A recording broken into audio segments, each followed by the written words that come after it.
예, 안녕하세요. 소개받은 원광대학교 치과대학 구강암면외과의 권경환입니다.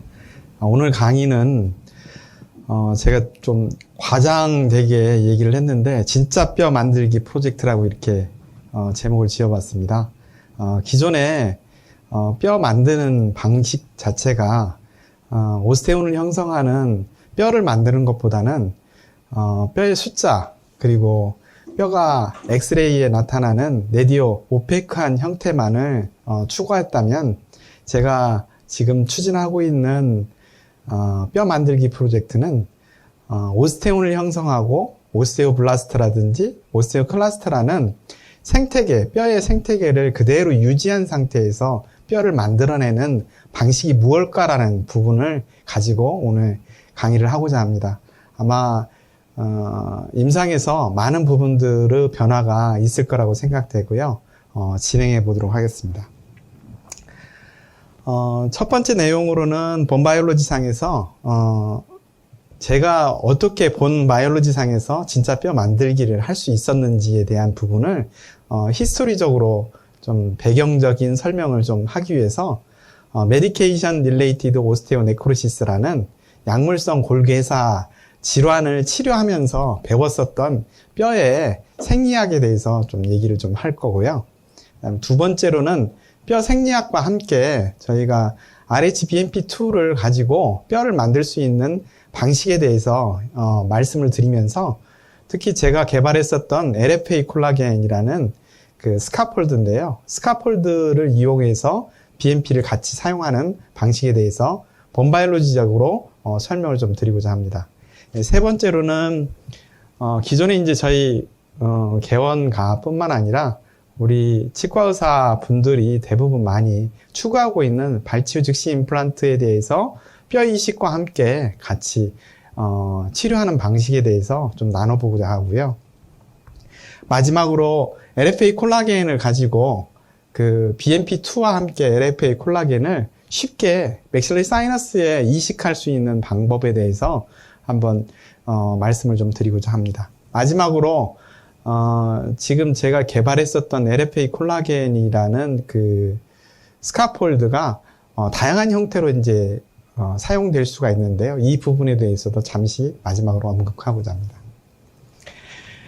제가 본바이올로지를 처음 공부하게 되고 그 부분을 좀 관심을 갖기 시작한 것은 결국 잘 낫지 않는 난치성 골 질환에 대해서 공부를 하다 보니까 결국 뼈에 오스테온이라든지 오스테오블라스트라든지 오스테오클라스트라든지 이런 골세포, 파골세포, 골모세포에 대한 연구를 하게 되고 또 하나는 이 난치성 골 질환의 원인 자체를 규명하려고 많은 노력을 해왔습니다.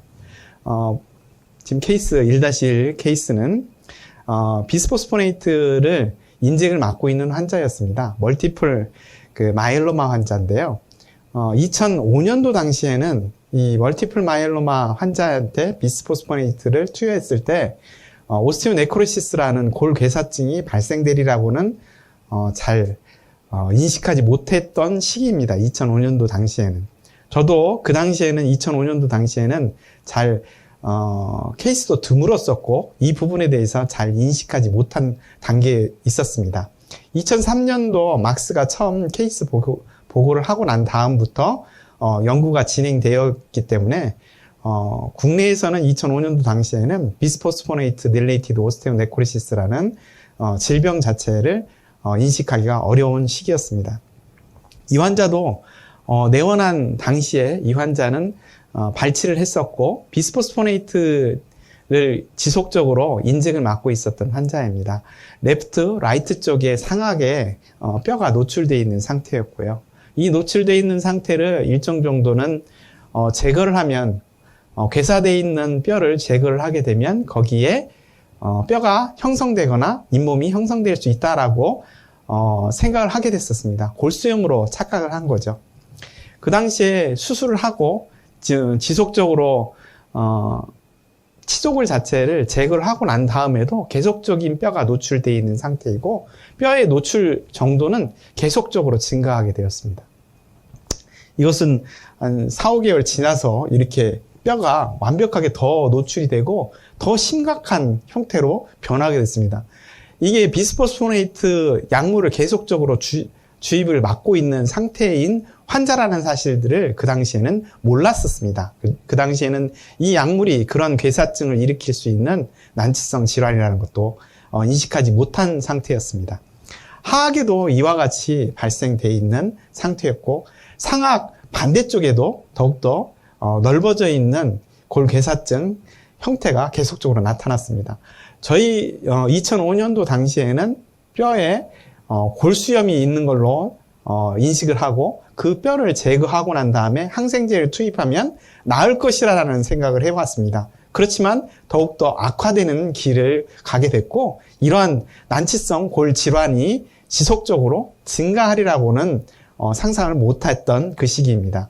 이 환자는 결국에는 항생제를 계속적으로 투입을 했지만 그 부위가 더욱더 넓어지게 되고, 멀티플 마이엘로마 환자였으면서 또 하나는 골 괴사증을 일으키는 환자였습니다. 이 당시에는 치료 방법을 인식하지 못했고, 거기에 해당되는 기작도 정확하게는 알지는 못하는 시기였습니다.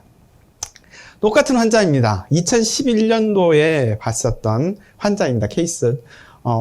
2011년도 이후부터 난치성 골질환, 브론즈나 비스포스포네이트 릴레이티드 오스테오네크로시스 환자나 메디케이션 오스테오네크로시스 환자들에 대한 치료가 약물이 개발되고 난 다음에 치료가 가능했었던 시기가 2011년도부터입니다. 2011년도에 내원한 환자이고요.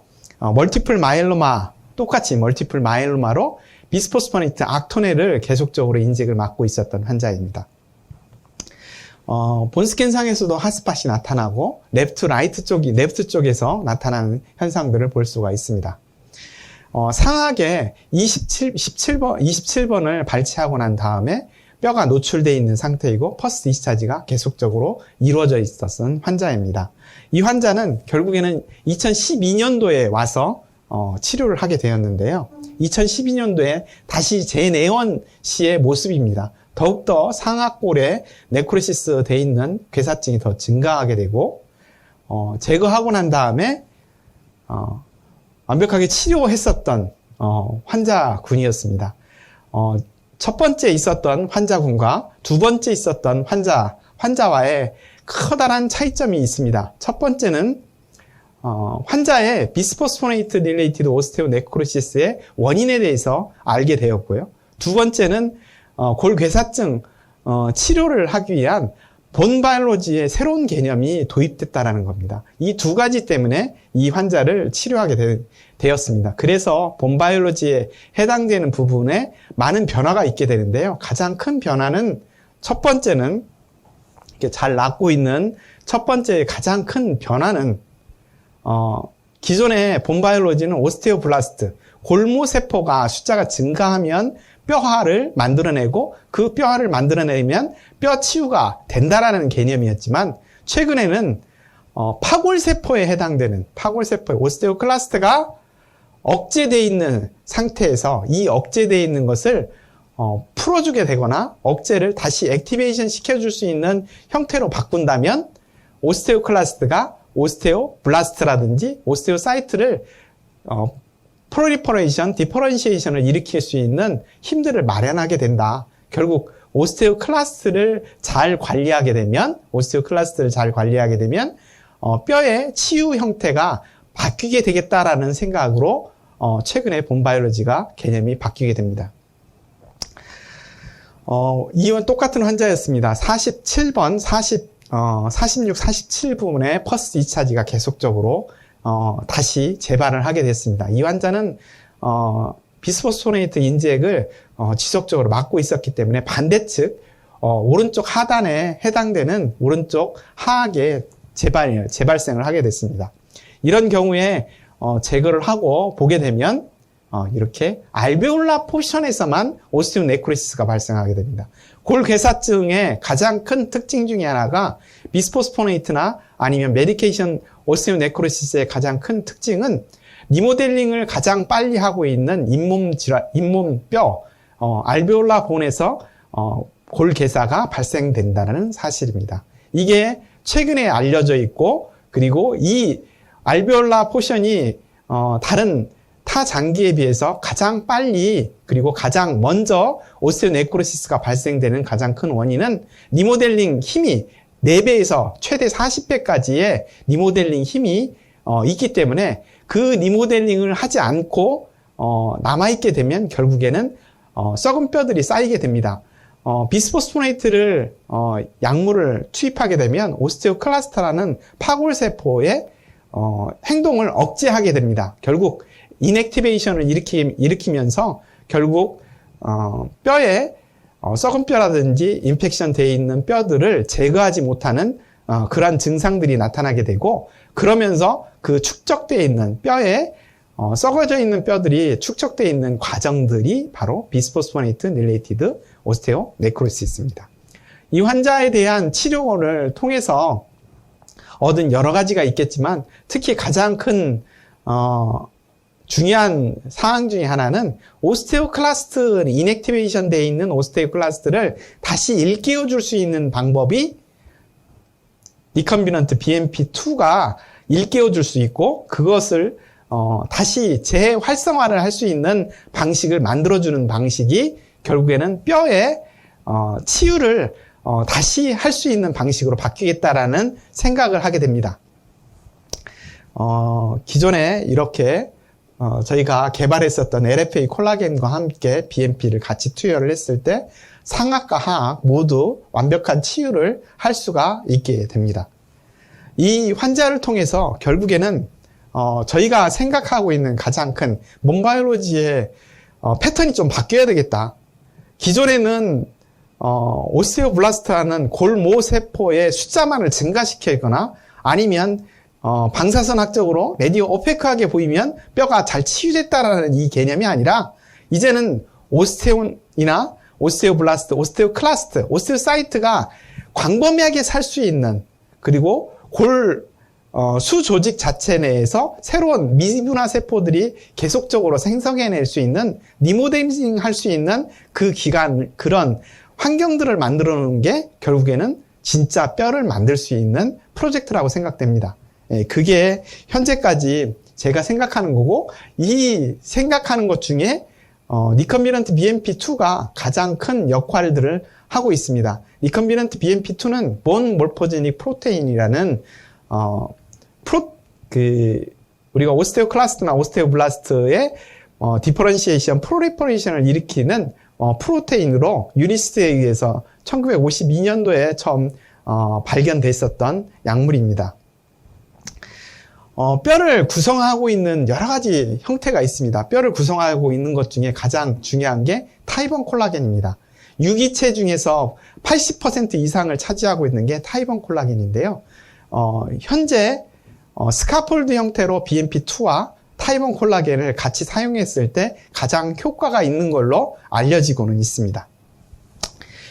현재 본 마트리얼 중에 여러 가지가 있지만 오스테오 컨덕션을 일으킬 수 있는 것, 오스테오 인덕션을 일으킬 수 있는 것, 환자에게서 나오고 있는 여러 가지 PRP라든지 스템셀이라든지 이런 것들을 이용해서 본그라프트를 여러 가지를 하고 있습니다. 그렇지만 현재까지 알려진 것 중에 오스테오 인덕션, 유도를 할 수 있는, 뼈를 유도할 수 있는 가장 마트리얼로는 리컴비넌트 본 몰포제닉 프로테인으로 알려지고 있습니다. RH는 리컴비넌트, 휴먼, 그 다음에 본 몰포제닉 프로테인이라는 2라는 이 프로테인은 길버트 트리플렛이라는 분이 미국에서 처음 FDA 승인을 받아서 치과 영역에 사용하게 된 그 프로테인입니다. 1965년도에 유리스트가 처음 DBM에서 처음 발견을 하고 있었고요. 이 DBM을 통해서 본 몰포제닉 프로테인이라는 것이 뼈를 만들더라. 그 근육 조직 내에서도 이 조직이 있게 되면, 이 BMP가 있게 되면 뼈를 만들어내는 형태를 하더라라는 실험을 하게 됩니다. 그 이후에 이제 오스테오 컨덕션이나 오스테오 인덕션을 일으킬 수 있는 재료들이 많이 발견이 됐고, 최근에는 오스테오 인덕션을 일으키는 것 중에 BMP를 가장 많이 사용하고 있습니다. 본 몰포제닉 프로테인 2는 뼈의 바스큘라리티를, 첫 번째는 바스큘라리티, 2주째에는 케모탁시스, 3주째에는 디퍼런시에이션, 프로리퍼레이션을 일으키는 이렇게 1주, 2주, 3주에 걸쳐서 본 몰포제닉 프로테인이 자기의 역할들을 하게 됩니다. 결국에는 생체 내에서 BMP2의 적은 용량이라 할지라도 3주간 유지한다면 뼈를 만들어내는 가장 큰 프로세스들을 담당하게 된다는 겁니다. BMP2는. 그래서 BMP2에 같이 사용하는 LFA 콜라겐이라는 스카폴드를 개발하게 됐고, 이 스카폴드와 BMP를 같이 사용하게 되면 BMP 용량이 작더라도 3주간 유지할 수 있다는 게 기본적인 실험 결과들이었습니다. 다른 논문들에서, 여러 가지 논문들에서 보게 되면 BMP2는 1주 기간 동안에는 네오바스큘라리티, 바스큘라리티를 높여주는 안지오제네시스를 일으키는 기간이 있고요. 두 번째 기간 동안에는, 2주 기간 동안에는 주변에 있는 미분화 세포들이 2주에 오는 케모탁시스 역할을 하게 되고요. 3주 기간 동안에는 디퍼런시에이션, 프로리퍼레이션을 일으키면서 프라이머리 캘루스를 형성하는 기간을 만들어내는 게 BMP의 역할이라고 합니다. 제가 개발했었던 BMP2의 LFA 콜라겐은 L은 리도카인, 그 다음에 피브리노겐, 그 다음에 아프로틴으로 구성되어 있는 겁니다. 스카폴드 형태로 타이본 콜라겐을 같이 사용하게 되고요. 이 타이본 콜라겐을 사용하게 되면 3주간 유지하고 난 다음에 3주간 천천히 BMP가 릴리즈하는 형태로 구성할 수가 있습니다. 현재까지 개발되어 있는 타이본 콜라겐과 피브리노겐 아프로틴의 모습을 보여드리고 있습니다. 최근 연구 결과에 보게 되면 제가 이제 연구했었던 토끼 연구했었던 BMP2를 LFA 콜라겐을 이용해 가지고 그룹 4에 해당되는 LFA 콜라겐과 BMP2를 사용했을 때 8주간에 완벽한 뼈를 형성할 수 있고 4주간에도 프라이머리 캘루스 이상의 칼시피케이션을 가지고 있는 뼈를 형성하고 있는 것을 볼 수가 있습니다. 이와 같이 그룹 1, 그룹 2, 그룹 3, 그룹 4에 해당되는 것만큼 각자에 해당되는 스카폴드를 이용해서 연구해 봤을 때 조합이 가장 좋았었던 조합은 LFA 콜라겐을 이용해서 BMP2와 이용했을 때 2주, 4주, 8주간의 현격하게 모습을 보여줄 수가 있습니다. 이런 연구 결과에 따라서 저희가 뼈를 진짜로 커다란 뼈에 디펙트가 있었을 때 뼈를 만들어낼 수 있는지를 한번 조사를 해봤습니다. 이 환자는 아멜로블라스토마, 플렉시폼 아멜로블라스토마라는 진단을 받았던 환자분입니다. 위치는 42번에서부터 41번에서부터 시작해서 47번에 이르기까지 헤미 맨디블, 하악 턱에 헤미 맨디블의 아멜로블라스토마의 캐피시티를 가지고 있었던 환자군입니다. 3D CT를 보여드리고 있고요. 3D CT 상에서도 치아가 붕 떠 있는 형태로 보여지고 있고, 레디오 오페크한 형태, 레디오 루센트한 형태의 시스트가 있는 것처럼 시스트 캐비티가 구성되어 있는 것을 볼 수가 있습니다. 조직 검사 결과 플렉시폼 타입의 아멜로블라스토마라고 진단을 내렸으며, 저희 이 진단은 우리 구강병리학교실의 윤정훈 교수님이 진단을 내려주셨습니다. RP 모델 상에서 저희가 제거해야 되는 플렉시폼 타입의 아멜로블라스토마의 위치를 확인하고요. 그 위치 확인하는 부위에 넣어야 될 BMP와 LFA 콜라겐을 조작을 했습니다. 수술하는 모습이고요. 수술했을 때 아멜로블라스토마의 위치에 버칼 코텍스에 해당되는 부분들이 다 네크로시스가 돼 있기 때문에, 익스포저 돼 있기 때문에 그 부분을 다 제거를 했습니다. 버칼 코텍스를 제거하고 버칼 코텍스를 대신할 수 있는 타이타늄 플레이트를 버칼 코텍스에 대했습니다. 이렇게 버칼 코텍스에 조작해서 됐고요. 그 다음에 LFA 콜라겐 중에 콜라겐의 타이본 콜라겐의 플러그를 그대로 사용합니다. 그리고 LFA를 같이 섞어서 위에다가 이렇게 쌓아주는 형태로 디펙트 부위에다가 그대로 쌓아주고, 타이본 콜라겐의 멤브레인을 그 위를 감싸 주었습니다. 이와 같이 콜라겐을 집어넣고 감싸주고 난 다음에 힐링이 잘 되고요. 저희가 수술 직후, 그 다음에 1개월, 2개월, 3개월, 5개월, 8개월, 10개월. CT상에서 보게 되면 특히 수술 직후에 윗상방의 알베올라 포션에 있는 부위를 잘 보시면 아주 흥미로울 거라고 생각됩니다. 점점 캐패시티가 증가하면서 코텍스가 형성되는 것을 볼 수가 있습니다. 5개월째 됐을 때 코텍스가 완벽한 뼈의 형성을 할 수 있는 코텍스가 형성이 되고요.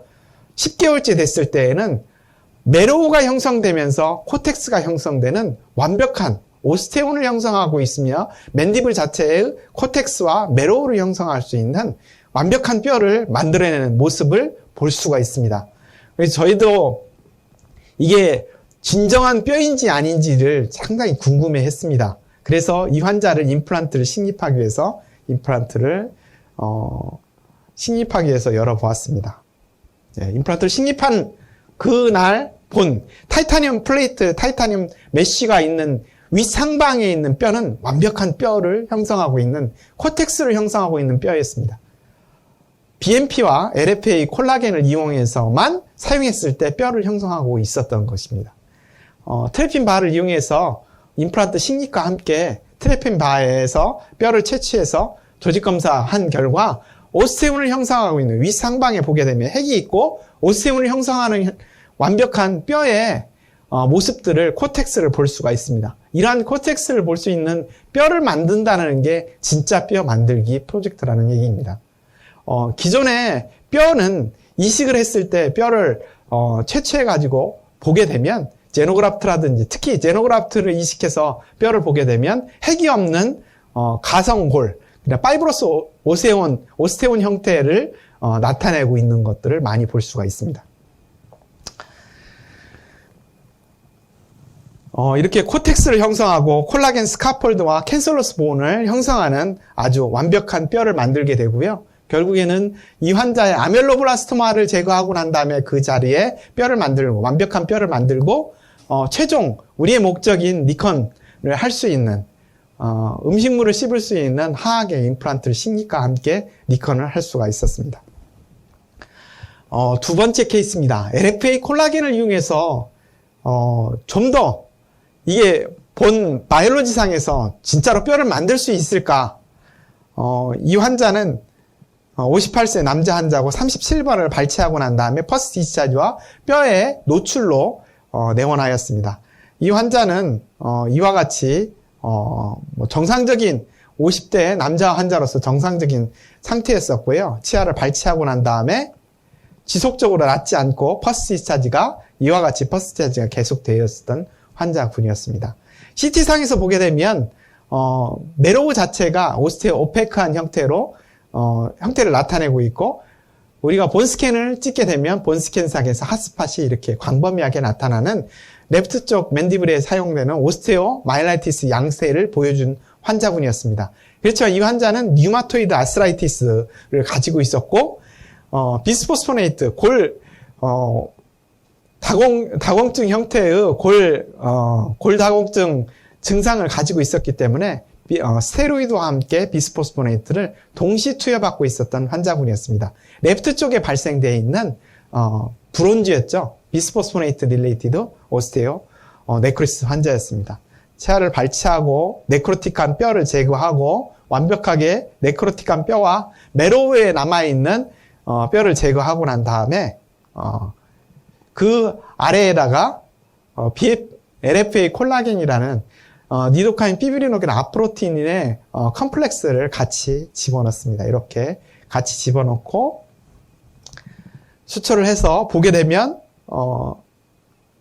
3개월째 이렇게 완벽하게 나을 수가 있습니다. 기존의 비스포스포네이트 릴레이티드 오스테오네크로시스는 지속적인 치료를 한다 할지라도 지속적으로 뼈에 힐링이 되지 않기 때문에 그 안에서 위에 덮고 있는 뮤코사라든지 이런 것들이 완벽하게 클로즈 되지 않는 증상들을 나타내고 있기 때문에 이러한 부분들을 치료할 수 있는 방법들이 없었습니다. 수술하고 난 다음에 6개월이 지나고 난 다음 다시 열어봤습니다. 열어보고 난 다음에 뼈가 형성되어 있는 것을 볼 수가 있습니다. 완벽하게 뼈가 형성되어 있고 거기에다가 임플란트와 함께 뼈 이식을 부가적인 뼈 이식을 해봤습니다. 하고 임플란트 식립하고 난 다음에 최종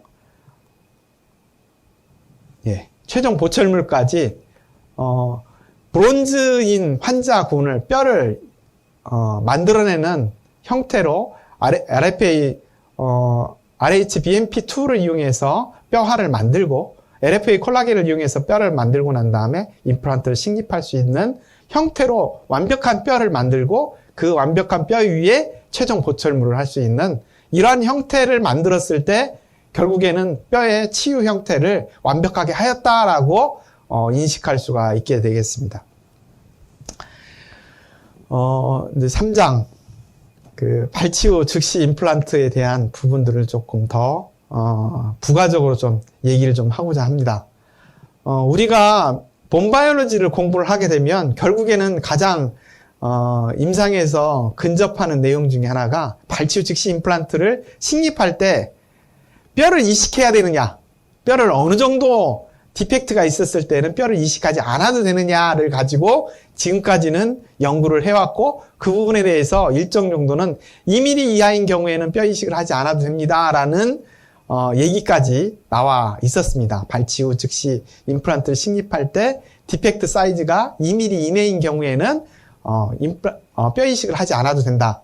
전 최근에 연구 결과로는 이 2mm 이하인 디펙트라 할지라도 반드시 그 부분을 채워줘야 된다. 뼈 조직이라든지 이런 부분으로 채워줘야 나중에 페리 임플란타이티스, 골 이식하지 않는 부위에서 발생되는 페리 임플란타이티스를 예방할 수 있다라고 얘기를 하고 있습니다.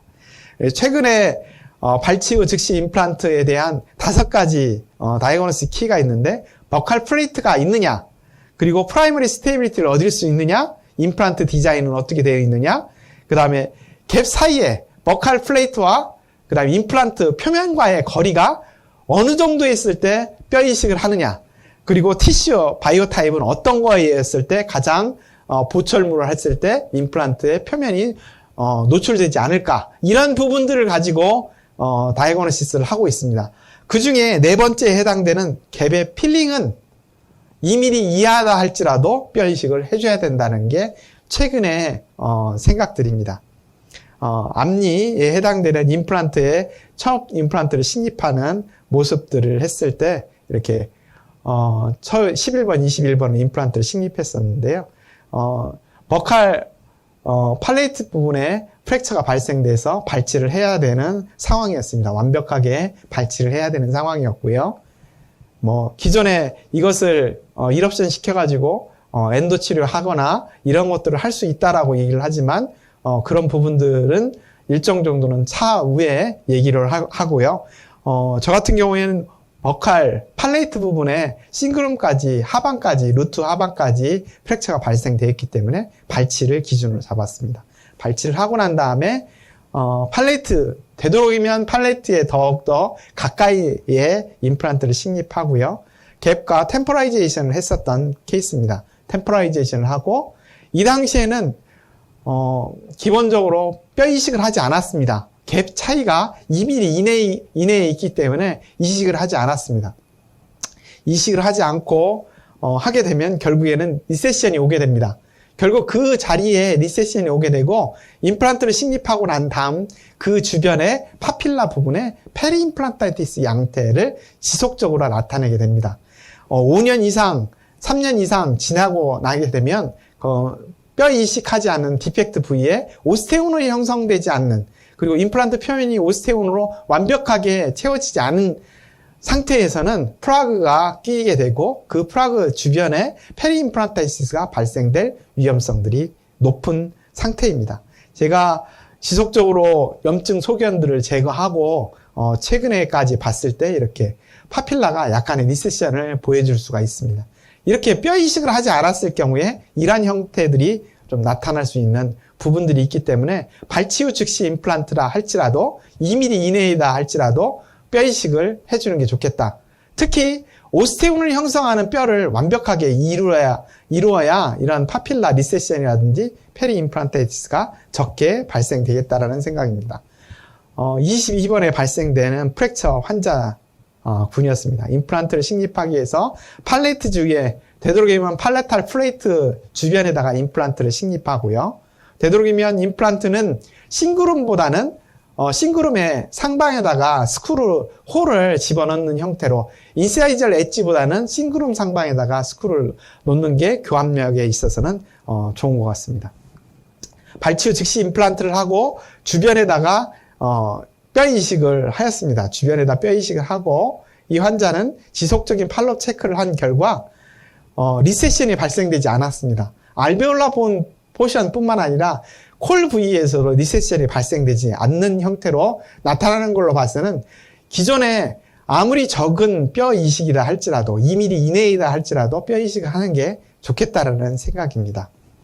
43번하고 33번에 발치후 즉시 임플란트를 식립하면서 뼈 이식을 같이 한 케이스입니다.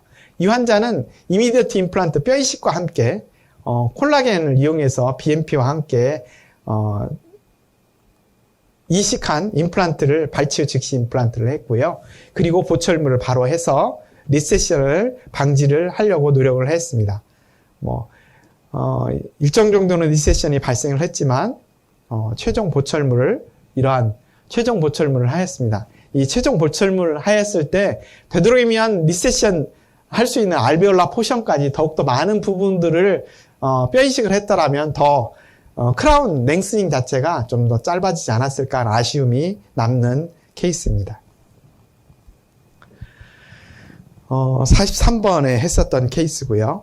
발치후 즉시 임플란트와 함께 그 주변에 뼈 이식을 이와 같이 여러 가지 뼈 이식들을 하게 됩니다. 뼈 이식들을 하지만 기존의 뼈 이식 자체가 제노그라프트라든지 그 다음에 알로그라프트들을 이식을 하게 됩니다. 이 환자도 알로그라프트를 이식했는데요. 알로그라프트를 이식과 함께 제노그라프트를 같이 섞어서 이식을 했지만 완벽한 뼈화인 오스테온을 형성하지 않기 때문에 페리임플란타이티스라든지 이런 것들이 계속적으로 유발되고는 있었습니다. 이러한 것이 리세션이 상당히 심한 형태로 나타나게 되고요. 되도록이면 발치후 즉시 임플란트를 하고자 할 때에는 버칼 플레이트가 남아있는지, 그리고 뼈와 임플란트 표면 간의 갭 자체가 2mm 이하다 할지라도 뼈 이식을 해야 된다라는 게 기본적인 생각입니다. 그게 뼈화를 만들고 오스테온을 만들었을 때 나중에 임플란트에 페리임플란타이스를 적게 하고 크라운 랭슨이라든지 크라운의 위치 자체를 줄이게 되는 방법이라고 생각됩니다. 이 환자는 26번, 27번에 페리임플란타이티스가 있고요. 페리코로나티스가 있고 퍼케이션 부위가 나가 있는 환자였습니다. 그래서 발치 후에 사이너스 리프팅과 함께 뼈 이식을 같이 했습니다. 사이너스 리프팅은 라테럴 그루빙 테크닉 형태로 리프팅을 했고요. 리프팅 하다 보니까 슈나이더 멤브레인에 퍼포레이션이 발생돼서 이 퍼포레이션 발생되는 부분을 채워줌과 동시에 같이 역할을 하는 게 타이번 콜라겐을 같이 집어넣습니다. BMP와 타이번 콜라겐, LFA 콜라겐을 같이 이용해서 이렇게 채워주고 하방의 알베올라 포션에는 알로그라프트를 같이 해줬습니다. LFA 콜라겐과 함께 같이 임플란트 뼈 이식을 해줬습니다. 알베올라 포션에서는 이식을 하고 사이너스 리프팅에는 LFA 콜라겐을 BMP와 함께 같이 집어넣어서 사이너스 리프팅과 함께 뼈 이식을 했습니다. 이렇게 뼈 이식을 하고 CT상에서 보게 되면 뼈 이식한 부분을 볼 수가 있고 완벽한 뼈가 형성된 걸 볼 수가 있습니다. 되도록이면 뼈 이식을 하고 난 다음부터는 플랩을 디자인해서 플랩을 열지는 않습니다. 되도록이면 열지 않고 플랩리스 형태로 식립하는 것이 가장 큰 원칙으로 최근에는 잡고 있습니다. 왜냐하면 페리오스팀이라든지 기존에 뼈 이식한 뼈의 멤브레인 자체가 손상되지 않은 상태에서 특정 부위에만 임플란트를 식립하는 플랩리스 형태로 임플란트를 식립하게 됩니다. 이렇게 임플란트를 식립하고 세컨 서저리와 최종 보철물을 한 모습입니다.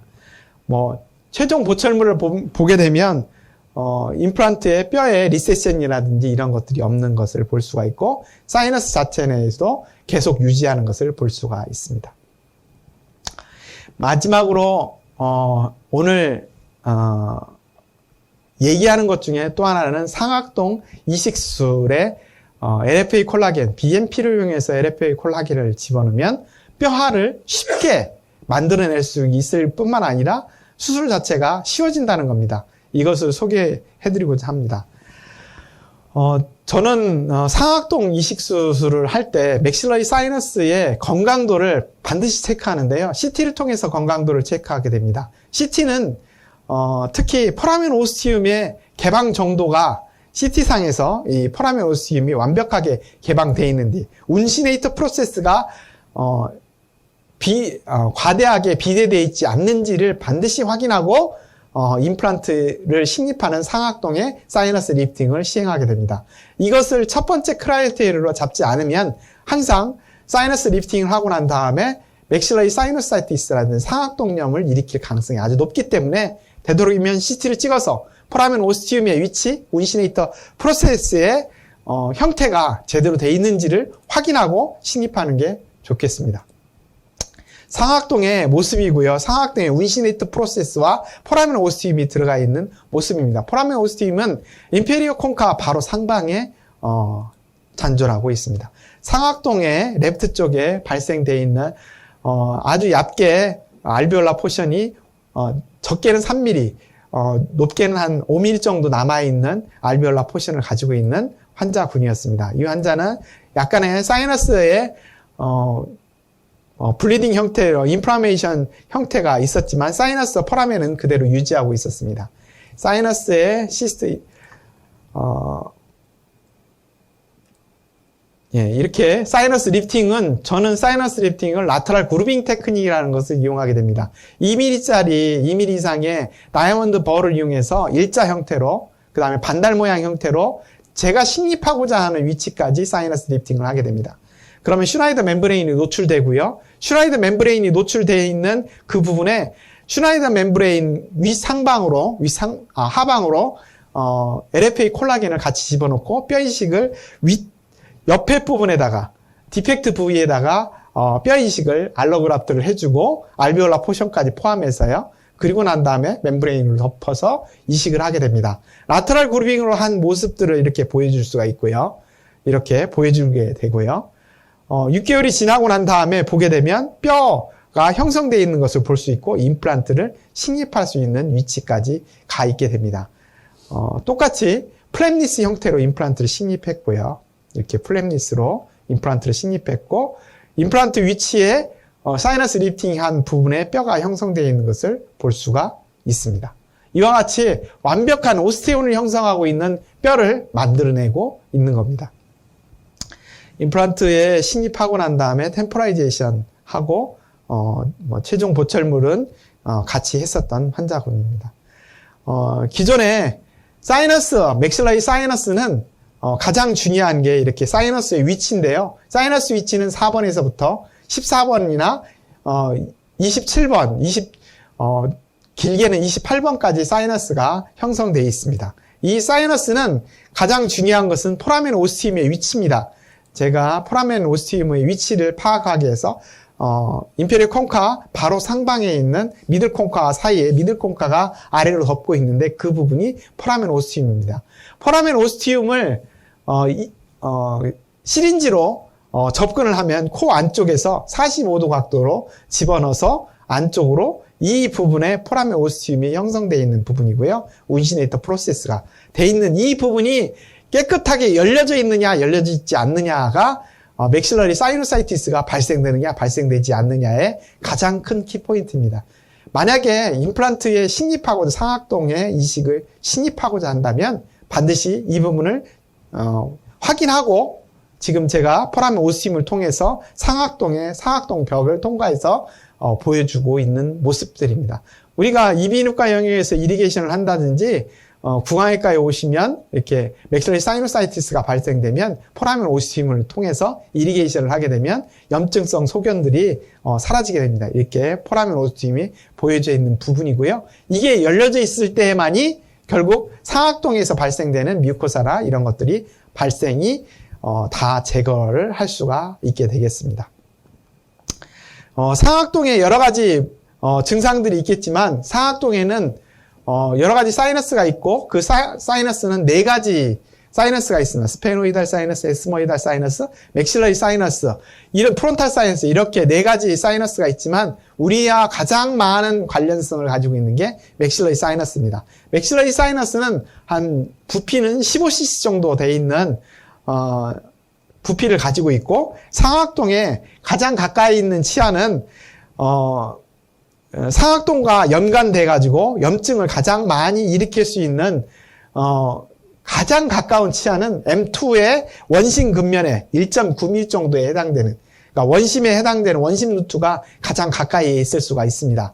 그렇지만 염증을 가장 많이 일으키는 것 중에 하나는 제1대구치의 팔라탈 루트가 가장 많은 염증을 유발시킨다고 합니다. 제1대구치의 팔라탈 루트를 뺄 때 사이너스로 루트가 밀려 들어가는 경우도 상당히 많은데 이런 경우가 팔라탈 루트가 가장 가까이 있으면서도 염증을 유발시키기 때문에 제1대구치를 발치할 때 조심해야 된다는 겁니다.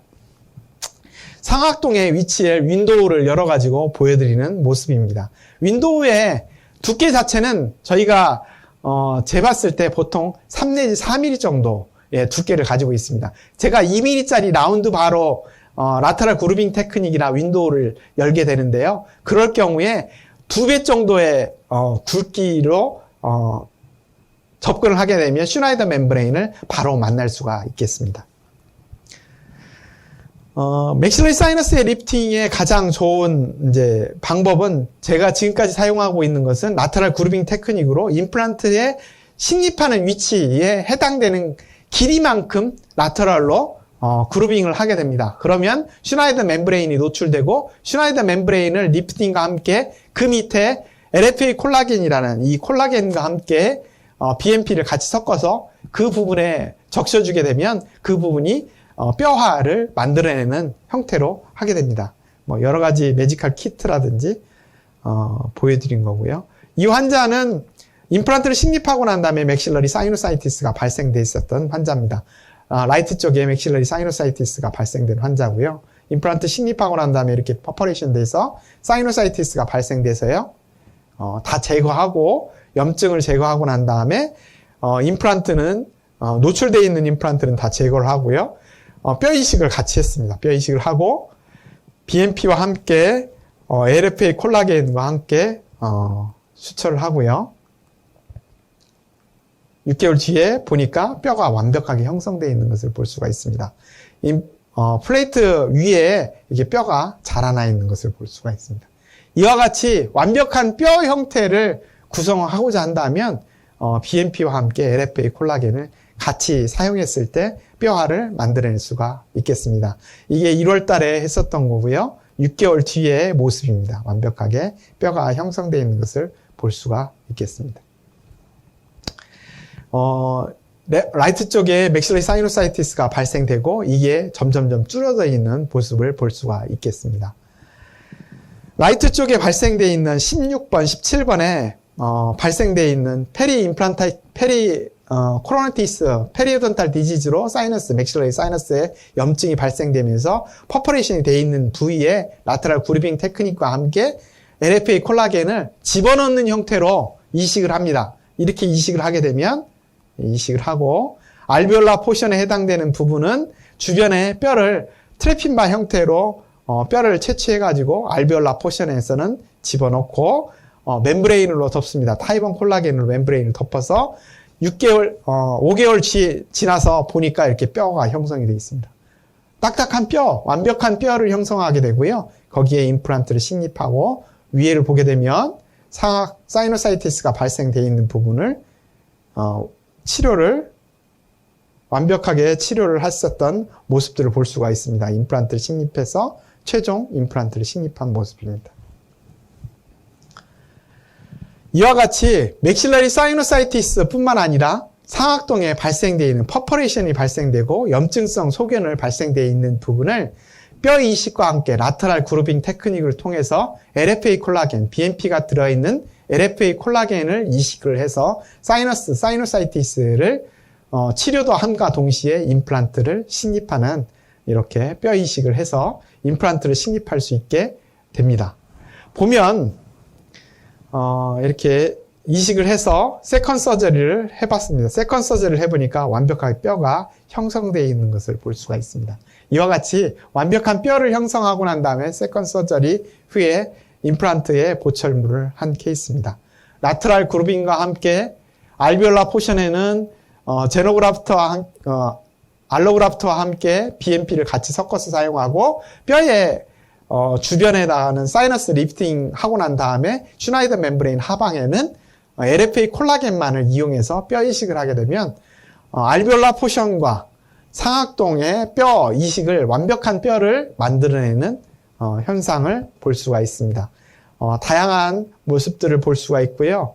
이것도 똑같이 라테럴 그루빙으로 열어서 이렇게 슈나이더 멤브레인 리프팅 하고 난 다음에 간단하게 뼈 이식과 함께 알비올라 포션에는 이게 이제 슈나이더 멤브레인 하방에다가 콜라겐을 이렇게 집어넣은 겁니다.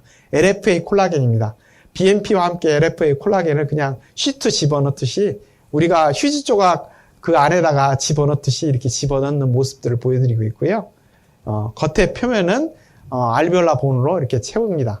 그리고 난 다음에 임플란트를 식립하고 임플란트의 표면은 BMP를 같이 처리를 할 때 이렇게 콜라겐과 함께 처리를 하게 되면 뼈에 오세오 인테그레이션을 쉽게 할 수가 있습니다. 발치웃, 사이너스 리프팅과 함께 임플란트를 같이 식립한 모습이고요.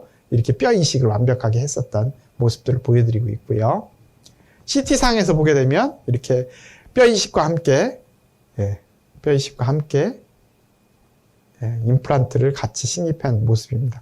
완벽하게 뼈가 형성되어 있는 모습들을 볼 수가 있습니다. 오늘의 결론입니다. 오늘은 제가 빠르게 여러 가지 케이스를 가지고 말씀을 드렸는데요. 결국 BMP를 가지고 이식을 하게 되고 BMP의 스카폴드에 해당되는 것은 제가 LFA 콜라겐이라고 얘기했습니다. 그 LFA 콜라겐은 여러 가지 형태로 만들어낼 수가 있습니다. 제가 개발한 형태는 프로러블 형태, 소프트한 형태, 하드한 형태로 개발이 됐고요. 이 개발되어 있는 것을 이용해서 BMP, 비스포스포네이트 릴레이티드 오스테오네크로시스 환자에게도 치료할 수 있는 형태로 하게 되고요.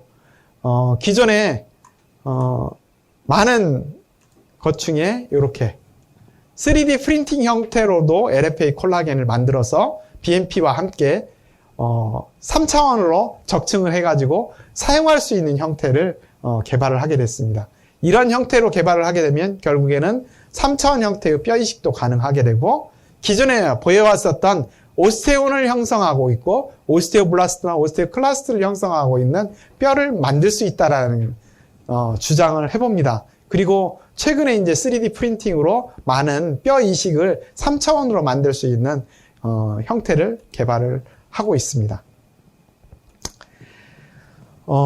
결국 이제 뼈를 만들어내는 것은 오스테오블라스트와 오스테오클라스트 간의 네트워크 형태인데요. 이 네트워크를 잘 구성할 수 있는 게 BMP고 이 BMP의 역할 자체가 아주 중요하다라는 요약 정리본입니다.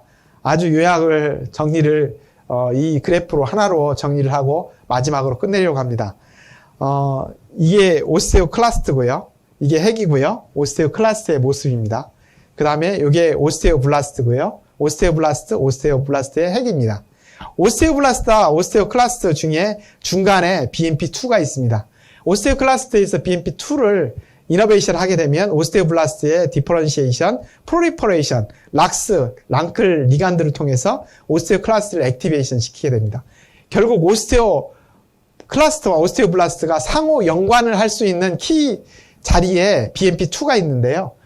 최근에 비스포스포네이트는 오스테오클라스트의 메발로닉 애시드를 브로킹하게 됩니다. 콜라겐을 만들어내는 부분을, 콜레스테롤을 만들어내는 부분을 억제시켜주기 때문에 오스테오클라스트가 자기 역할을 못하게 되는데요. 이것을 제 역할을 할 수 있도록 하는 게 BMP2입니다. BMP2를 오스테오블라스트를 액티베이션 시킴으로 인해서 랭클 리간드를 통해서 오스테오클라스트를 다시 액티베이션 시켜준다는 역할들을 하기 때문에 비스포스포네이트 오스테오네크로시스 골괴사증 환자를 치료할 수 있는 약제로 개발할 수 있는 겁니다.